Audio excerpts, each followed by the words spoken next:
Hey everybody, thank you for joining us again today. Caleb here with Jim Dwyer. We're continuing our conversation about critiques. I want to pause you here for a second. If you haven't yet watched part one, I'd recommend that you go back and watch that first. In part one, we talk about getting prepared for the critiques and then how to use your time as effectively as possible during that. Here in part two, we're going to pick up the conversation where we left off and kind of jump straight into a common problem that I see a lot of the time in critiques. You'll have an instructor that is a little frustrated, quite frankly. They've been putting everything they can into that program. They feel like it's a brilliant concept. They've been working very hard with their students, and they get the commentary back after the performance, and it's clear to them the adjudicators just didn't get the show. And so they come into critique, and the number one thing that they're concerned about is, hey, you didn't get our show. You just completely missed what we were talking about. Can you maybe talk about that experience and how those instructors can maybe take the conversation in a slightly different direction and get a little bit more out of that? Yeah, it's a great point, and I'm going to just turn that on this side of the fence for a second and say, listen, guys, a judge is not supposed to and shouldn't sit there and critique and say, I didn't get it. We're paid to get it, quite frankly. That's why they fly us in. They fly us from all over the country to get it. And so, and I will say this, for the most part, these are some of the finest adjudicators that I know in the pageantry arts. And so we're really good at getting it. So if we don't get it, you may want to be a little bit more introspective there, because sometimes you see what you've written, not necessarily what's being performed, and I think it's important to keep that in mind. The best thing you could do, and it's okay to be frustrated, but not to be perhaps angry. You can be disappointed. I think that we want to help you get it. We want to get it. We want every. I think a perfect scenario would be all the groups tie with 100. We'd love that. That would be great, right? And so we're trying to help you get your point across. And so if you aren't clear about that, because maybe you're seeing what you wrote on the storyboard, but not what you brought to the gym that day. It's often the case in very early season shows where an ensemble comes out with no tarp. They come out with jeans and black T-shirts, and they're doing some kind of a show, and there's no accoutrement that goes along with the show. There's no dressing, and so because of that, it's often difficult to get it. You may need to help us with that. But in order for you to get the most out of that critique process, I think you're going to have to be open-minded to the fact that, A, we're really good at getting it. We're not always going to get it. There's no way. Some of you are really good at picking abstract concepts that really take a lot to delve into. And Caleb, personally, I love when I leave a show, and I will take notes and critique as well. And I'll write down Google, Marshall McClellan, whatever, and so that I can find out who that dude was and how it applies to what's going on the floor. And so I appreciate the educational process there. Of course, the staffs need to do the same. And we want to aspire, obviously, in the A and the open classes for highly palatable and accessible programs. Not that we can't do something with a fair amount of sophistication there, but I think in general, whenever a younger instructor comes to me and says, hey, I'm really struggling, nobody's getting this thing that we're reaching for and that we're going for, I usually counsel them that, hey, this class might not be the right domain for that. You might want to take a look at what you intended to deliver and then the way that it's actually being received, even by the layperson in the audience, and make some changes, because usually the disconnect is not in what you intended to do, but as you said, the storyboard was brilliant. The delivery of that is a little underdeveloped thus far. Perhaps a good litmus test, if you will, would be to when you're at your school rehearsing, grab one of the janitors in the hallway or someone who's unrelated to your ensemble, one of the kids that's there for a sports team or a parent, and ask them to come in and watch the show and ask them what it's about.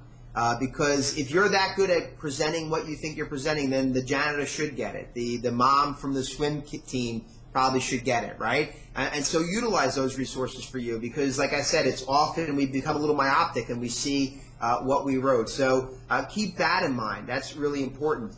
Get other perspective outside your own perspective, so you can make sure you're seeing the forest from the trees and you're not, like I said, having tunnel vision about what you think you want to see. And that's going to help you quite a bit in that process as well. I'm wondering if you can shed a little bit of light on an issue for me. It's kind of a question I've always had. Let's say I've got a very incomplete program thus far. I've only done about 2 minutes of show, and so I'm obviously walking into critique, and our critique is going to be longer than the material that I presented today. Is critique an appropriate time for us to discuss hypotheticals with you? Is it okay for me to sit down and say, hey, here's where I'm going with the show. This is what I have planned in the future. Is that a productive dialogue to be engaged in? Well, two different questions here. Can we talk about that? Absolutely. Is it productive? Probably not, and here's why. I want to know where you're going. I want to know the vision of it, and maybe it'll make it fit better. And you might have to tell me that because, again, if there was no tarp, no props, no uniforms, no costumes, it may be difficult to discern that. But ultimately, our job is to rank and rate, and we're tasked with judging you that day with what you put on the floor that day. And so if you say to me, but if we did this, and if we did that, well, I don't know what to tell you about that. You know, I think my grandfather used to say, if it's and buts were candies and nuts, we'd all have a Merry Christmas. Well, the truth is, I don't know what to say to you about that because it hasn't happened. So I also will caution you in this sense that the cleanliness of theory is no match for the mess of reality. Meaning that you may think, hypothetically, you're going to do this, this, this, and this, but in reality, Spider-Man didn't work out on Broadway. They couldn't make him fly, and people got hurt. And so we could talk all you want about how great it's going to be, but when the show opened, it crashed, literally and figuratively. Absolutely. Great advice. How about this? This is a conversation that I'm often engaged with when people say, is this appropriate? Is it appropriate in critique to talk numbers? Caleb, it's your 3 minutes as an instructor. We can talk about whatever you want. However, if you're going to talk about what I consider to be non-productive time, again, in the macro, how do we make my ensemble better is a better use of your time than why are we 2/10 behind, or in some cases 2/10 above our crosstown rivals, especially early in the season. I am amazed, I guess. Maybe I shouldn't be amazed anymore. I'm more disappointed, or maybe I'm numb to it at this point. When a group comes in, literally, Caleb, you and I were in Southern California last weekend, one of the very first weekends of the year, and if a group comes in and asks me about their number on February 9th, I don't know what to tell you. Who cares, really? I mean, I know you care. It's a subjective process, and we are rewarding you, but ultimately, we need to figure out how to get your electronics working. That would be a better use of time because you clearly did not rehearse the setup, right? Because no one knew where any of the plugs went, and no one knew who had the extension cord and why we even needed it. And if you come in and you want to talk about why you were 2/10 down, it's going to probably make me feel like you're not as focused as you should be as a staff member on keeping the main thing. And listen, this is a very competitive environment, and numbers are important, but not in February, and certainly not at the cost of getting your major questions answered and major concerns really addressed. Yeah, I could see a scenario where that may be one of the more important questions at certain points in the season, but certainly the majority of the time, I would say the spreads and the overall numbers and where we are in what boxes pales in comparison to the other more productive avenues that we really need to discuss. I'll just say personal experience, I've never gotten as much out of a numbers conversation with an adjudicator and critique as I have talking about the show and the way it was communicated and the way that we are firing on all cylinders or perhaps not, and what we could be doing differently. So I think that's sage advice, and I would say the exact same thing to anybody that asked. You know, Caleb, it's interesting to me because ultimately the number thing, it's easy for me to say it's not that important. I'm the judge. I'm not, I don't make my bread and butter by teaching an ensemble and fighting for every little, every little tenth I can get. But I also think that when you have a numbers conversation, it tends to be more defensive from the judge's standpoint. I'll have a staff come in sometimes, they'll say to me, so you thought that group was better than us? Well, did I rank them and rate them higher than you? Then really that's a rhetorical question, isn't it? Of course I did. I gave them an 8.2 and I gave you an 8.0. So I did. I thought they were 2/10 better, which, by the way, if you check the sub-caption criteria, basically says, similar differences. I'm wondering, we've talked a lot about what to do during critique and how we can best utilize that point. The flip side of the coin of that is, of course, there are going to be some major don't do this and some words of advice and some caution to heed. I'm wondering if you can talk a little bit about some of the big no-nos and things you would advise people to make sure that they avoid. Well, big no-nos are aggressive behavior. I started judging marching bands when I was 19 years old, and so As you work your way up through the ranks, I've been yelled at. I've had people slam things down on the desk. I've had people, and I guess if I'm being honest here, I should say that when I was a young instructor, I might have done some of the yelling and slamming as well. And so it took a while for me to realize that at that point we're done talking. If you made the mistake of coming in thinking that this is an opportunity for you to berate a judge, not only is that probably not going to be very rewarding for you, this is someone you may have to work with down the road. So I think it's better to have an open line of communication. Knowing that I don't know a single judge, and maybe there's some out there in some part of pageantry, but I certainly have never run into them in our part of pageantry that have an axe to grind or an axe to bear against any ensemble or any student. So we're pulling for you. We're always pulling for your group to do the best. And so, the no-nos would be aggressive behavior. Not listening to the tapes is a huge no-no. Not taking, thorough notes and on the answers, and not being organized. I mean, ultimately, it really boils down to that. It boils down to having a lead person, having good notes, getting your questions answered. And I know personally, and I think, again, I speak for almost all the guys and gals that I judge with, we're not running from your questions. And when our 3 minutes are up, and Caleb, if you and I have enjoyed that relationship as a judge and instructor over years, if there's something you need clarified, I'll probably run into you in the parking lot or at BJ's Brew House, and we can talk about it. I'm not going to tell you that sorry, the 3 minutes are up. No, we don't need to talk about the weather. It's your 3 minutes. Let's get the best use out of it. And if we don't get something clarified, we'll figure out a way to make sure we talk more. We're here to help. We want you to put the best product possible out on the floor so that you feel good, we feel good, and more importantly, the students feel good. That's the important thing. And one other thing I would add on that, just personally, and I know we touched on it before, but I think it bears repeating and emphasizing here, is the dreaded, you sit down and immediately say, so what did you think? Or, okay, I listened to your commentary, tell me more. We talked about this in the first one, but really, there's no more to tell, and I already told you what I thought. Nothing from me torpedoes a productive conversation as much as, hey, I've got nothing. Why don't you just recap everything that you already said? So yeah, it's personally, it's the biggest turnoff in critique is the "what did you think" question. It makes me feel like I know then that you didn't listen to the tape. That lack of preparation on your part doesn't create an emergency on my part. So when you come in and say, "What do you think?" my immediate reaction is, I just told you for 7, 8, or 9 minutes what I thought. I did it in real time, so you'd know exactly what I thought when I thought it. And you should be clarifying that, not what I thought, but why I thought what I thought. And if you haven't listened to the tapes, there's no possibility of that happening. So if you want to, put on the novice dunce cap and walk in, the best way to do it is to walk in and say, "What'd you think?" It's just not a very good statement to make as your opening volley, if you will, or your opening that it's jacks are better, and it's not even a matched pair. So I would suggest to you that again, be prepared, and the best way you can do that is by listening to those tapes and taking notes, and don't ask us what we thought. Ask us why we thought what we thought. That's a better. Yeah, absolutely. I think that's the whole key to everything that we're doing. Ask why, not what. You should already know that.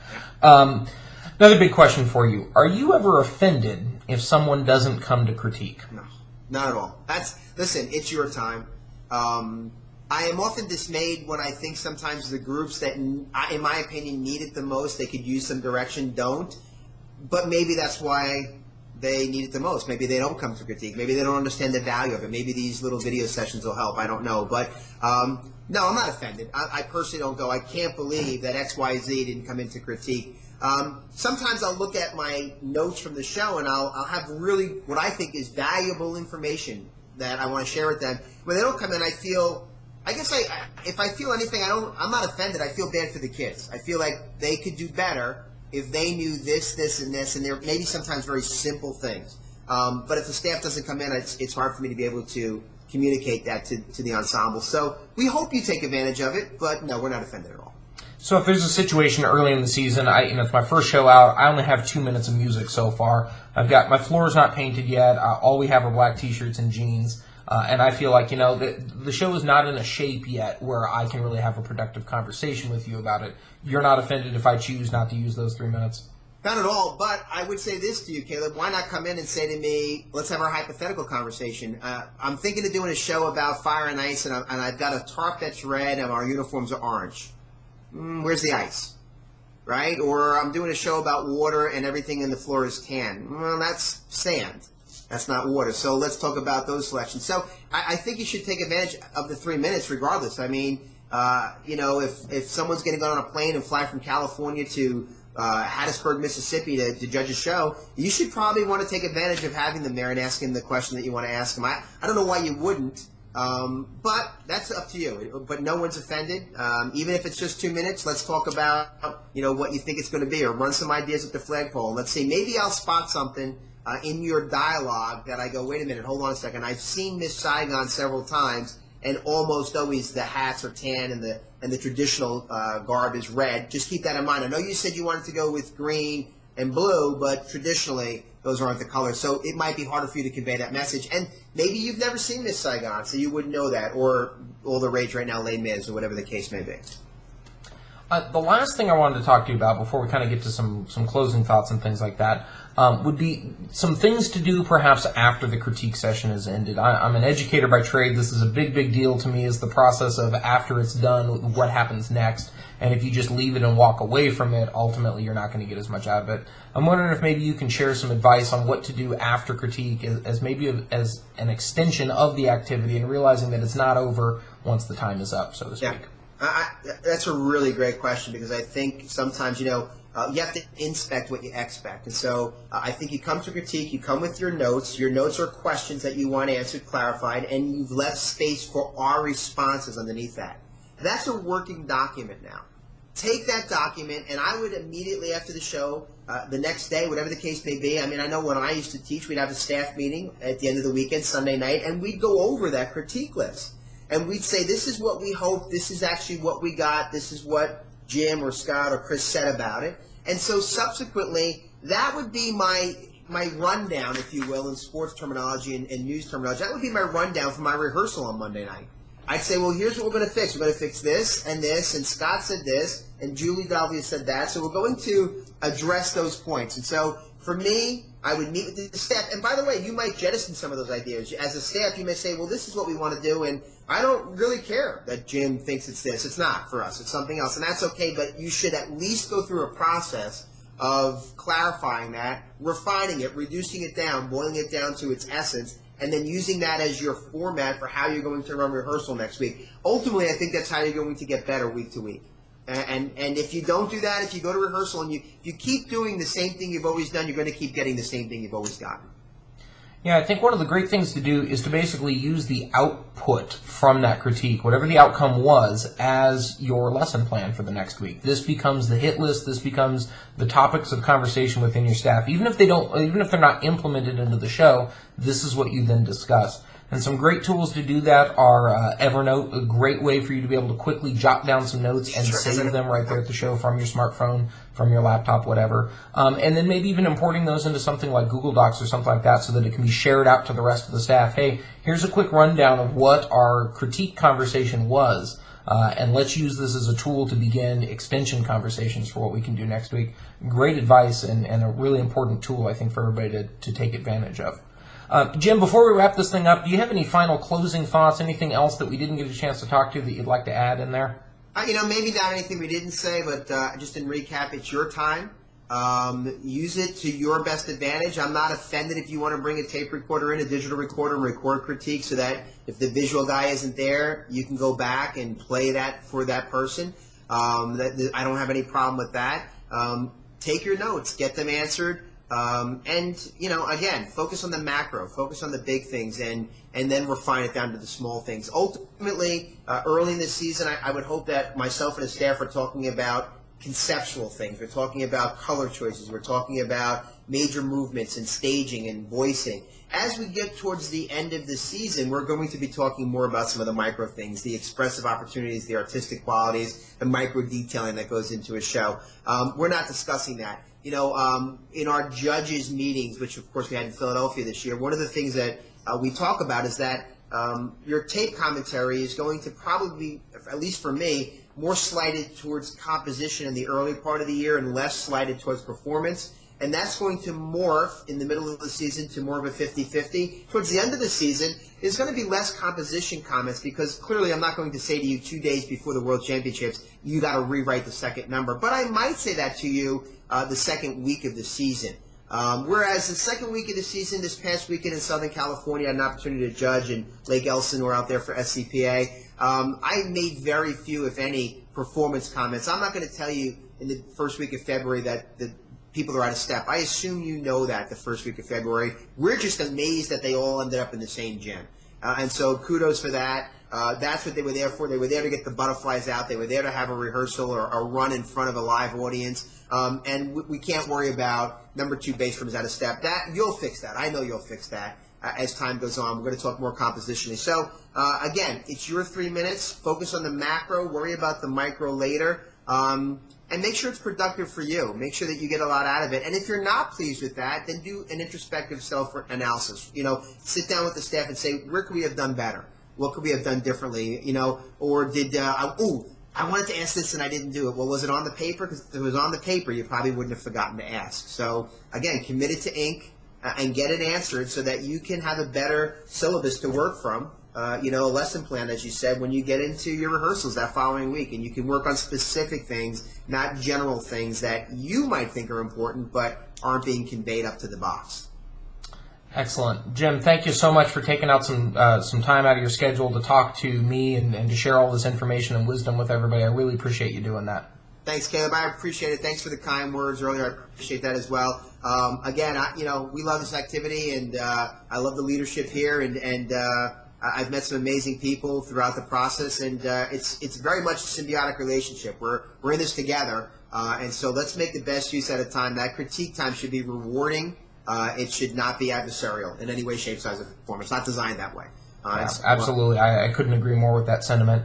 Everybody, just a quick reminder, we have 2 resources on the website that will help you with this whole process. The first one is an article that was published a year ago. It's called Capitalizing on Critique. If you haven't read through that yet, I would highly recommend it. It's going to outline some of the bullets that we talked about here today, and would be a wonderful document for you to print out and maybe have with you and review right before you go into critique, especially for some A&O open class instructors that maybe don't have the same experience that a lot of other people in the activity do. The other thing is a new tool that we're releasing this year, which is the Critique Worksheet. I'd recommend printing one of those out, probably printing out 10 or so, and always having those in your bag with you so that whether you're at a regional or a local show, you've always got that sheet and you can use it to take notes while you're listening to your commentary and also to prepare your thoughts and get ready to go for critique. Thank you very much for joining us today. We'll see you again next time.